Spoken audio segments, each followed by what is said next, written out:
ওএনজিসির কাজে ব্যবহৃত প্রচুর ড্রিলিং মেশিন চুরিকাণ্ডে আটক করা হয় 2 চোরকে।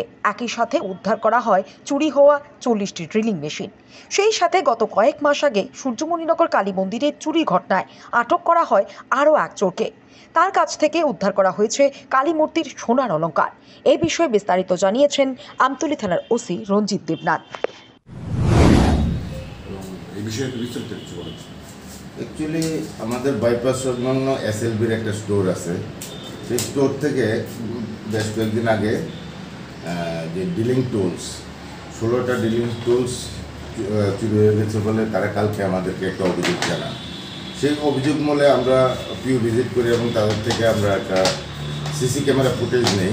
এই সিসি ক্যামেরা ফুটেজে সেটা ছিল যে কে বা কারা চুরি করেছে, কিন্তু সিসি ক্যামেরাতে তেমন পরিষ্কার ছিল না। তবুও আমাদের সাসপেক্ট অনুযায়ী আমরা সোর্স লাগাই এবং সেই সোর্স অনুযায়ী আমরা দুজনকে গ্রেপ্তার করি এবং তাদের কাছ থেকে আমরা টোটাল 40 লক্ষ টাকার dealing tools, SLB dealing tools আমরা উদ্ধার করতে পেরেছি।